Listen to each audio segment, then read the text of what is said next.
tidak ada bunyi apapun. Seakan-akan seluruh hewan malam mendadak bersembunyi. Suasana wingit semakin terasa. Dari atas tanjakan, kulihat orang itu memberikan aba-aba padaku untuk diam tak bergerak. Lalu, sayup-sayup terdengar genting-genting gamelan Jawa. Suaranya terdengar mistis. Assalamualaikum warahmatullahi wabarakatuh. WhatsApp, dulur dan kawan-kawan. Kembali lagi bersama gue Faul. Dan di kesempatan kali ini, gue akan membahas kisah mistis lagi. Dan kali ini cerita part 3. Jika kalian ingin tahu kisah dari awalnya, agar kalian tidak ketinggalan ceritanya, tonton video sebelumnya, link gue taruh di deskripsi ya. Dimana di si pendaki ini naik lagi ke atas, yang lalu dia bertemu dengan Nyi Linggih, sang penguasa Batu Lingga di Gunung Cermai. Dan bagaimana kelanjutan kisahnya? Tonton video ini terus. Sebelum kita melanjutkan ke videonya, jangan lupa klik tombol subscribe, like dan komennya. Dan jangan lupa juga nyalakan lonceng notifikasinya agar kalian tidak ketinggalan video terbaru dari gua. Oke, di sini aja.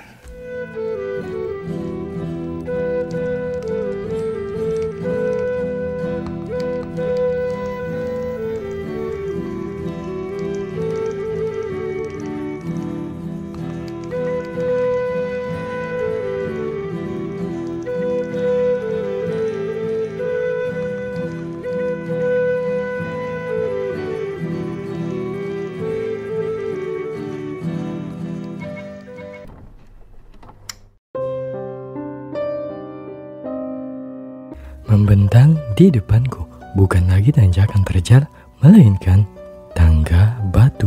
Kabut tipis melayang di puncak anak tangga. Sumber cahaya hanya berasal dari api obor di kanan kiriku. Gending gamelan tadi terdengar jelas sekarang. Sumbernya ada di ujung tangga ini, tapi aku tak bisa melihat apapun selain tangga batu ini. Sekitarku hanyalah kabut kelabu. Aku panik saat menyadari aku berdiri di sini seorang diri. Orang itu tak ada dimanapun. Tubuhku langsung bersimbah keringat dingin. Aku terjatuh di atas lututku. Kakiku yang gemetar terlalu lemah untuk berdiri. Dan bau bunga kantil itu datang lagi. Dengan kedua tangan, aku menyeret tubuhku ke samping. Kakiku sudah benar-benar lemas. Tujuanku secepatnya bersembunyi di balik tirai kabut sebelum pemilik wangi bunga kantil itu muncul. Ternyata tertutup dalam kabut adalah hutan. Tubuhku beringsut di balik pohon terdekat. Napasku ngos-ngosan tak beraturan. Wangi bunga kantil itu semakin pekat. Bulu kuduku berdiri saat ku beranikan diri mengintip ke arah tangga batu itu. Sesuatu melayang dari tangga terbawah, berhenti sebentar di titik di mana tadi aku berdiri, lalu melayang ke atas anak tangga dan hilang di balik kabut. Itu adalah sosok nenek tua. Auranya sedemikian mengerikan hingga aku langsung menggigil hebat. Dia mengenakan pakaian serba hitam dan rambutnya luar biasa panjang. Bahkan saat tubuhnya hilang di balik kabut, rambutnya masih terlihat bergerak selama beberapa saat. Aku benar-benar cemas dan luar biasa panik. Tidak tahu harus bagaimana dan kemana. Aku menyadari kebodohanku sekarang. Aku terlalu bergantung pada orang itu. Padahal sejak di Cibunar, aku sudah bertekad akan melakukan ini sendiri. Sekarang aku di sini sendiri. Tangga batu, obor, kabut kelabu. Sepenuh hati aku sadar Aku tersesat di alam lain. Aku terus-menerus mengingatkan diri sendiri. Aku harus tenang. Aku harus pulang. Aku tidak boleh mati di sini. Ketenanganku cuma berhasil beberapa detik saat kabut sedikit menipis. Kulihat sesuatu yang nyaris membuatku histeris. Jika saja tidak ada tangan yang membekap mulutku. Orang itu sudah ada di sampingku. Tangannya masih membekap mulutku. Dia memberi aba-aba untuk tenang. Baru kusadari, di depanku tergeletak banyak tubuh pendaki gunung. Satu tubuh malah tepat ada di sampingku. Yang lain terserak tak beraturan. Mereka semua tertidur, hanya saja kulitnya sepucat mayat. Orang itu menyuruhku berdiri dengan tenang. Aku diperintahkan mengikutinya. Dia berjalan menjauhi tangga batu, masuk menembus kegelapan hutan. Aku berjingkat-jingkat, berusaha tidak mengeluarkan suara apapun. Seekor gagak di atasku melompat dari dahan ke dahan seakan mengikutiku. Abang dari mana tadi? Itu siapa bang? Mereka tadi? Suaraku gemetar bertanya. Tidak seperti biasanya. Dia menjawab dengan berbisik. Ini bukan tempat lu lagi, boy. Jangan sampai ada yang tahu kita di sini. Aku mengangguk pelan, tapi masih tetap menunggu penjelasan. Itu pendaki yang... Udahlah, gak perlu tahu. Pokoknya jangan sampai mereka bangun. Bisiknya lagi. Kami berjalan semakin jauh masuk ke dalam hutan. Aku tercengang melihat agak jauh di samping kananku. Menjulang di antara hutan dan kabut sebuah bangunan besar. Di tengah malam seperti ini, bangunan besar dengan menara-menaranya yang tinggi tanpa penerangan sama sekali terlihat bagai raksasa. Rupanya dari sanalah sumber suara gending-gending itu. Aku membuang muka, tidak ingin membayangkan makhluk-makhluk apa yang ada di dalam sana, dan kembali fokus melihat punggung orang itu yang berjalan di depanku. Suasana sekitar hening mencekam. Tidak ada satupun bunyi suara binatang hutan. Kabut tipis melayang rendah di antara pohon-pohon cantigi. Lalu mendadak kita sampai di tepi hutan. Orang itu berhenti. Dia memberiku aba-aba untuk mundur beberapa langkah dan bersembunyi di balik semak. Di depan kami, hamparan tanah lapang yang luas. Aku tak tahu seberapa luasnya karena tertutup kegelapan dan tirai kabut. Boy, kita sudah sampai. Mulai dari sini, lu jalan sendiri. Ingat, untuk apa lu jauh-jauh ke sini kan? Orang itu membuka pembicaraan. Iya bang, ngambil pembalut yang dibuang Ayu, kataku. Jalan lurus aja, jangan bikin keributan. Jangan narik perhatian. Jangan sampai Yelinggi tahu keberadaan lu. Aku mengangguk mengerti. Tapi bukannya Yelinggi baik bang? Kan dia yang nolong waktu ada kalung wewe, tanyaku. Gue jelasin ya, Yelinggi yang kasih syarat untuk ambil lagi sampah siaran tadi. Dia yang bikin sampai lu naik ke sini, boy. Jawab orang itu. Ada maksudnya, kenapa dia nolong lu tadi? Dia mau lu sampai istananya tanpa luka apa-apa. Gimana maksudnya bang? Tanyaku masih tidak mengerti. Syarat itu cuma akal-akalan aja, boy. Yelinggi itu mau ngunduh mantu. Ngerti gak lu? Dia itu mau ngawinin. Bisiknya. Siapa yang mau dikawinin bang? Aku masih tidak paham arah pembicaraannya. Lu, boy. Bagai tersambar petir, aku mendengar jawabannya. Jadi aku dengan lugu masuk perangkap. Tubuhku sontak menggigil. Orang itu mengeluarkan rokok dari kantongnya, menjepit di mulut, lalu membakarnya. Asap tipis mengembul dari bibirnya. Aku terpana. Dalam keadaan begini, bisa-bisanya dia merokok dengan tenang. Lalu kesadaran menghantamku. Aku beranikan diri bertanya padanya. "Jadi, abang antar saya ke sini biar saya bisa dikorbanin, bang?" tanyaku. Dia dengan kurang ajar mengembuskan asap rokoknya ke wajahku. Gua ada di sini untuk mastiin lu naik dengan selamat. Untuk ambil sampah sialan itu, biar teman lu bisa ketolong. Dan mastiin lu turun dengan selamat. Jawabnya dengan tenang. Cuma lu yang bisa nolong teman lu. Dan cuma gua yang bisa nolong lu. Iya, maaf bang. Aku menyesali keraguanku. Sekarang lu jalan, lurus aja ke depan. Kalau udah ketemu, sampahnya lu bungkus kain putih yang lu bawa. Langsung balik ke sini. Perintahnya. Aku mengangguk mengerti, lalu dengan mengendap-endap, aku melangkah maju menuju tanah lapang ini. Kabut bagaikan punya nyawa sendiri. Bergerak-gerak pelan tanpa ada angin. Semakin jauh ku melangkah, kabut kelabu ini semakin tebal. Sementara di kejauhan, tempat siluet hutan dan bayangan gelap bangunan istana Nyilinggi. Aku terkesiap saat mataku melihat sesuatu di balik kabut di depanku. Dalam diam, aku berhenti, lalu berjongkok sambil mataku tetap memandang siluet di dalam kabut itu. Pelan, aku menyeret kakiku bergerak mendekat. Keringat menetes di dahiku.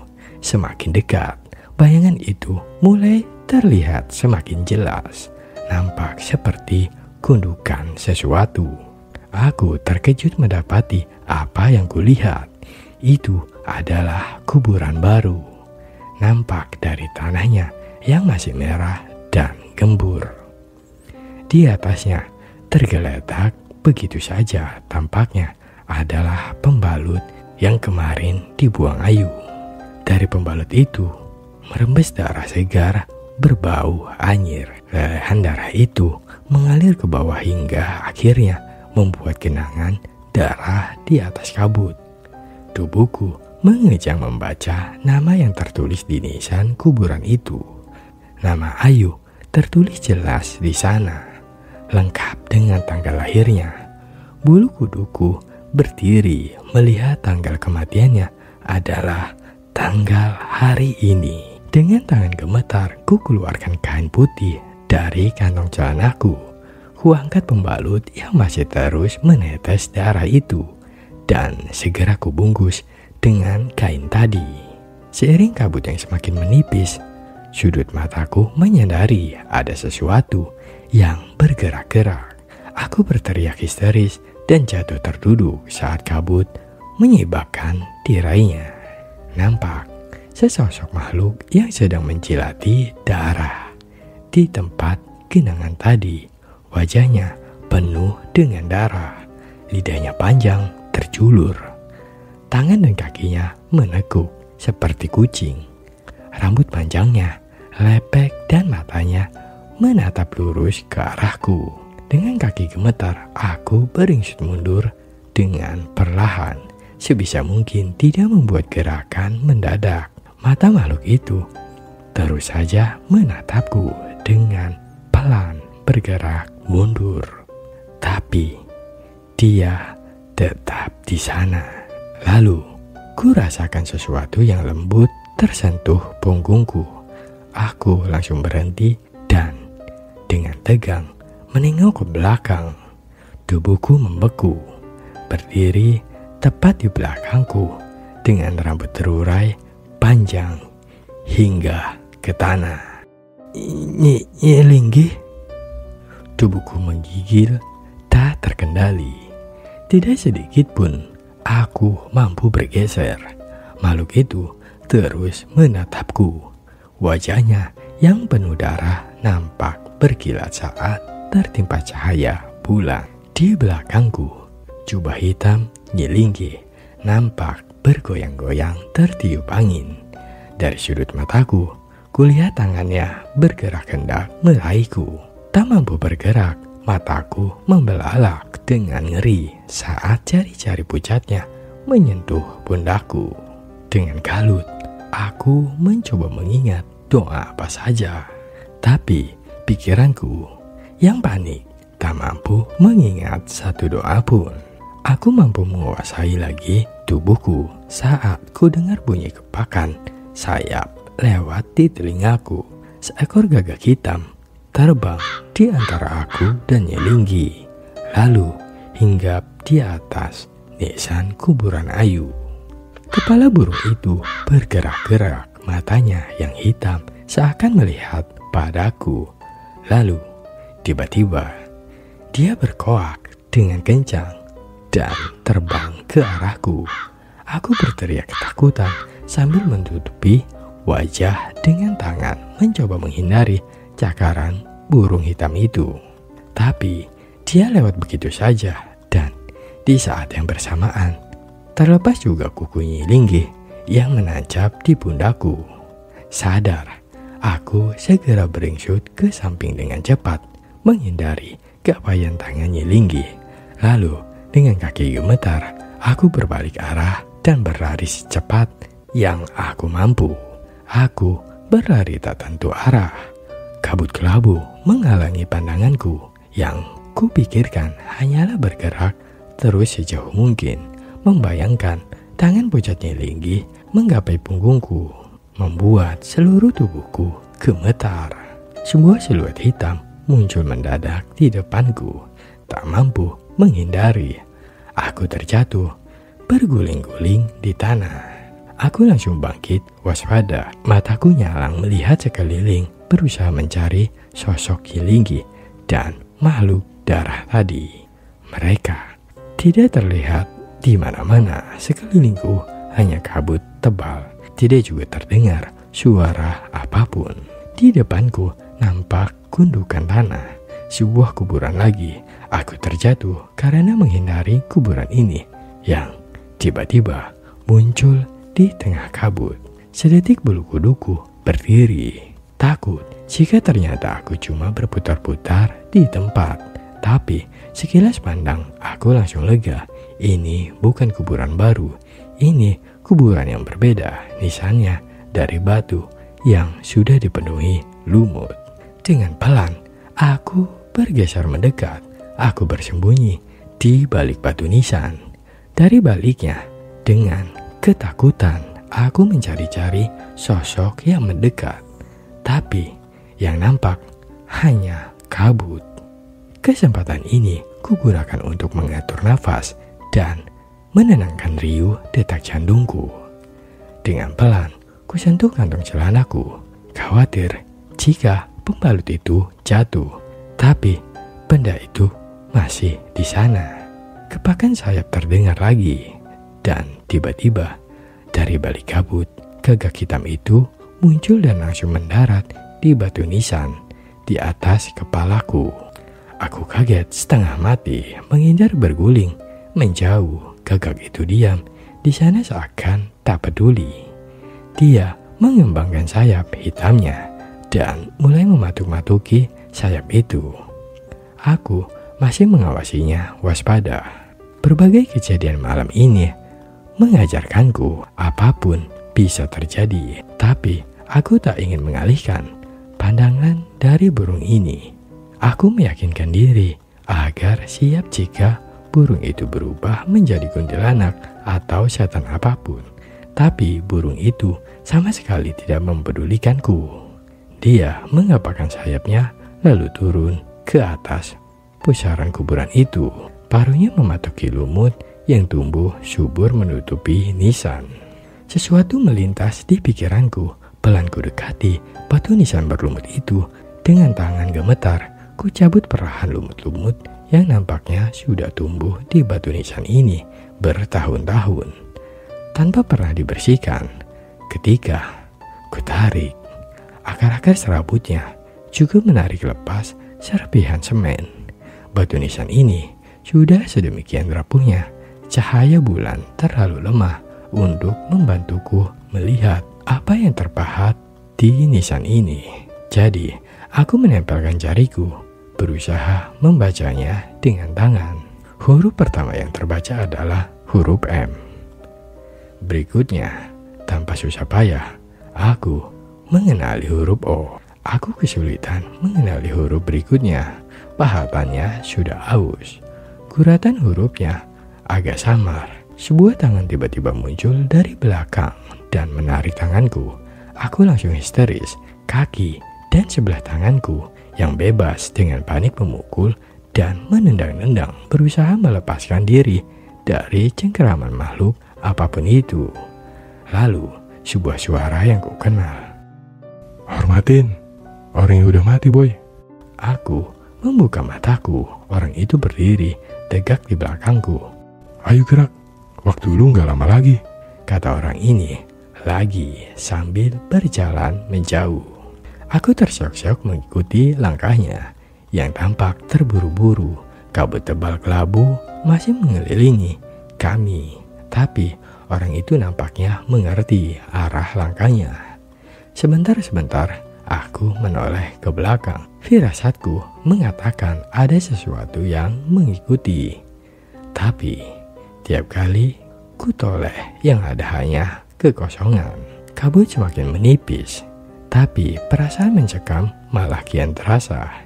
Intensitasku menoleh ke belakang semakin sering, tapi tiap kali aku melonjak kaget, merasakan tangan dingin menyentuh tengkukku. Aku tak mampu lagi membedakan yang mana halusinasi atau kenyataan. Apakah hanya perasaanku atau memang benar sebuah tangan? Menipisnya kabut sama sekali tidak membantu. Bayangan-bayangan gelap, pohon cantigi yang kurus dan bercabang di mataku bagaikan sosok hantu yang berdiri diam. Berkali-kali aku terjatuh, tapi orang itu menengok pun tidak. Dia masih terus berjalan, hanya sesekali dia melirik jam tangannya atau menyalakan rokoknya. Semua dilakukan sambil berjalan. Sosok-sosok kuntilanak muncul sesekali dari balik pohon. Kali ini aku sudah tak peduli. Tak kupedulikan juga sosok yang terbang dari dahan ke dahan. Nyaliku kembali teruji ketika terdengar suara perempuan dua menyanyikan tembang Jawa. Suaranya terdengar pelan namun jelas. Orang itu mendadak berhenti dan mengeluarkan parangnya. Alih-alih terus berjalan mengikuti jalur, orang itu malah menerobos semak di sebelah kiriku. Parang tadi ia gunakan untuk membuka jalan, tapi menerobos ilalang setinggi pinggang. Di beberapa tempat ilalang itu bahkan melebihi tinggi tubuhku. Sebuah tangan menjulur dari balik semak, tapi dengan entengnya orang itu menyayunkan parangnya dengan cepat. Tangan itu putus dan berusaha menjadi kabut. Seiring jalan, juluran tangan itu semakin banyak. Mereka tidak hanya muncul dari balik semak, tapi juga dari bawah tanah. Orang itu kembali berhenti. Kali ini, dia mengajakku berbalik arah menyusuri jalur semula. Aku gelisah melihat wajahnya, tidak lagi seenteng biasa. Parangnya kembali diayunkan ke tanah kiri. Tiba-tiba saja kami keluar dari pos kuburan kuda. Kemunculan mendadak kami rupanya mengalihkan perhatian hantu-hantu orang desa yang tampak sedang merubung di tenda pendaki. Puluhan pasang mata menatap kami tanpa berkedip, tanpa ada komando. Tiba-tiba mereka bergerak pelan ke arah kami. Aku histeris ketika hantu yang terdekat memeluk pahaku. Aku meronta-ronta hingga terjatuh. Tangan itu baru lepas ketika orang itu menarikku. Sementara suara perempuan itu yang menyanyikan tembang Jawa terdengar semakin dekat. Orang itu berbisik pelan di telingaku. Lari, boy. Lalu dia menambahkan, jangan sesekali nengok ke belakang. Bersamaan dengan terciumnya anyir darah, orang itu berlari sambil menyeretku. Aku berlari zigzag menghindari tangan-tangan hantu orang desa yang berusaha menggapai kakiku. Lepas dari kepungan hantu orang desa, aku memohon orang itu berhenti untuk istirahat. Kedua kakiku hampir mati rasa, tapi dia terus menarikku. Aku berlari dengan terpincang-pincang dan menahan nyeri di telapak kaki, hingga akhirnya aku rubuh karena pahaku kram. Rasanya seluruh tenagaku dikuras habis. Di depanku, di balik semak-semak pohon tua yang sangat besar, kulit kayunya berwarna putih, sulur-sulur panjang mirip rambut jatuh di sana sini dari dahan-dahan raksasanya. Yang pertama kulihat adalah pocong yang muncul dari balik pohon itu. Jantungku berdesir pelan, tapi aku pasrah menyadari aku tidak bisa lari dengan kaki seperti ini. Berikutnya adalah kuntilanak. Ada yang duduk sambil menggoyangkan kaki, ada yang menggantung dengan kepala di bawah. Ada 2 atau 3 kuntilanak yang berwarna merah darah. Pemandangan paling tak biasa yang kutemui dalam pendakian pohon itu, bagaikan berbuah kuntilanak. Mataku mengikuti arah pandang orang itu. Di pucuk pohon tua tadi berdiri adalah Nyi Linggi. Tidak ada angin yang berhembus, tidak juga bunyi-bunyian hutan. Sekitarku seakan membeku. Aura kemarahan ku rasakan sangat menekan. Seluruh persendianku kaku. Aku bahkan tak mampu menoleh sama sekali. Mataku terpaku tanpa mampu berkedip melihat Nyi Linggi melayang turun. Orang itu masih berdiri di tempatnya, tapi kini dia agak mundur dan bergeser, menghalangi pandangku pada Nyi Linggi. Aura mistis ku rasakan semakin menjadi-jadi. Tubuhku menggigil hebat. Bukan hanya aku, tangan orang itu pun kulihat mulai gemetar. Aku langsung diserang panik. Bagaimana kalau orang itu memilih kabur dan meninggalkanku dengan kaki yang tak mampu digerakkan? Aku merinding. Untuk pasrah pun aku tak mampu. Aku tidak ingin mati di tempat ini. Kabut tipis terlihat bergerak turun dari tanjakan terjal di sebelah kananku. Sementara diriku entah jalur turun atau jurang. Aku tak mampu lagi mengingat aku ada di mana. Arah itu bagai terputus begitu saja ditelan kegelapan rimbunan pohon dan ranting yang saling menyilang. Sesuatu tergantung terbalik di dahan ranting itu. Kepala dan tangannya terkulai ke bawah. Wajahnya tertutup rambut, tapi aku merasa matanya menatap lekat ke arahku. Aku bahkan sudah tak mampu lagi untuk bereaksi saat bau pandan tercium semakin kuat. Aku sudah nyaris tidak peduli. Mungkin memang hidupku sudah tidak lama lagi. Tapi mengingat Ayu, aku merasa bersalah karena hampir menyerah. Andai waktu itu aku tak mengajaknya mendaki cermai, dadaku kembali hangat. Ada setitik semangat yang muncul. Aku sudah sejauh ini. Aku mesti berhasil. Kami berdua harus kembali ke Jakarta.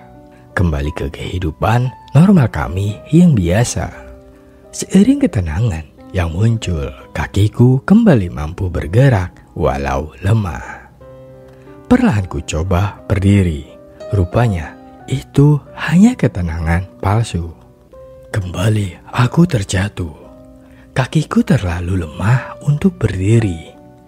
Dengan tangannya yang gemetar, orang itu memberikanku aba-aba untuk diam. Dengan wajah pucatnya, Nyi Linggi berdiri di sana, hanya terpisah oleh jalur. diam mematung. Di atasnya, di dahan-dahan pohon, kuntilanak-kuntilanak bergerak-gerak dengan ganjil. Di tengah ketegangan yang memuncak, telingaku mendengar sesuatu. Suaranya berasal dari arah jalur bawah.